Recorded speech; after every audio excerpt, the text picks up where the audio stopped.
రాష్ట్రంలో ప్రజాస్వామ్యం అపహాస్యం అవుతుందని అధికార దాహం కోసం చంద్రబాబు నాయుడు ఎంతటి నీచానికైనా ఒడిగడతారనే విషయం మరోసారి రుజువైందని వైఎస్ఆర్ కాంగ్రెస్ పార్టీ నాయకురాలు రోజా తీవ్రస్థాయిలో ధ్వజమెత్తారు. గ్రామాల్లో సామాన్య ప్రజల తీరును గౌరవించాల్సిన పంచాయతీ ఎన్నికల్లో కూడా దొంగ ఓట్లతో గెలవాలని చూడడం రాజకీయాల్లోనే అత్యంత హేయమైన చర్య అని ఆమె మండిపడ్డారు. అసలు చంద్రబాబుకి నైతిక విలువలు అనేవి ఎప్పుడు కరువయ్యాయని, ఓటమి భయంతోనే ఆయన ఇలాంటి అక్రమాలు తెరలేపుతున్నారని ఆమె విమర్శించారు. ఒక మాజీ ముఖ్యమంత్రిగా ఉండి వ్యవస్థలను మేనేజ్ చేయడం, దొంగ ఓట్లలను ప్రోత్సహించడం ఆయనకే చెల్లిందని ఎద్దేవా చేశారు.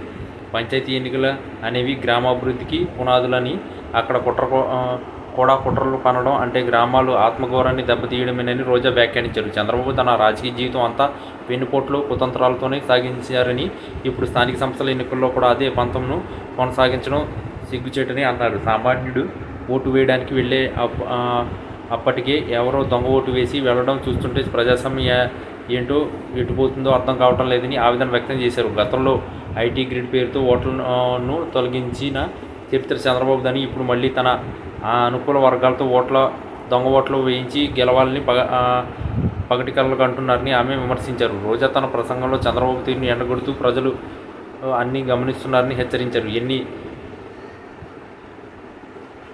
కుయంకుత్రాలు పన్నినా, ఎంతమంది దొంగ ఓటర్లను దింపిన ప్రజల మనసులో ఉన్న నిజమైన తీర్పును మార్చలేరని స్పష్టం చేశారు. టీడీపీ హయాంలో జరిగిన అవినీతి అరాచకాలను భరించలేకే ప్రజలు వారిని తిరస్కరించారని, ఇప్పుడు మళ్ళీ దొంగ దారిలో అధికారంలోకి రావాలని చూడడం ఆయన దిగజారుతనానికి నిరసనమని అన్నారు. దొంగ ఓట్లు వేయడం అనేది కేవలం నేరం మాత్రమే కాదు, అది ఓటర్ల హక్కును కాలరాయడమేనని ఆమె పేర్కొన్నారు. గ్రామాల్లో శాంతి భద్రతలకు విఘాతం కలిగిస్తూ దొంగ ఓట్లతో అలజడి సృష్టించాలని చూస్తున్న వారిపై కఠిన చర్యలు తీసుకోవాలని ఆమె డిమాండ్ చేశారు. చంద్రబాబు నాయుడు తన పుత్రవాత్సల్యంతో లోకేష్ కోసం పార్టీని బతికించుకోవాలని ఎన్ని పాటలు పడుతున్నారని, కానీ క్షేత్రస్థాయిలో ప్రజలు ఆయన్ను నమ్మే పరిస్థితిలో లేరని రోజా ఎద్దేవా చేశారు. పంచాయతీ ఎన్నికల్లో గెలిచిన ఏదో సాధించామని చెప్పుకోవడానికి ఇన్ని అక్రమాలు అవసరమా అని ప్రశ్నించారు. చంద్రబాబు ఇన్ని వేషాలు వేసిన వచ్చే ఎన్నికల్లో ప్రజలే ఆయనకు బుద్ధి చెబుతారని, దొంగ ఓట్లు రాజకీయం చేసే వారికి కాలం చెల్లదని ఆమె ఘాటుగా స్పందించారు. కేవలం తన స్వార్థ ప్రయోజనాల కోసం ప్రజాస్వామ్య వ్యవస్థలను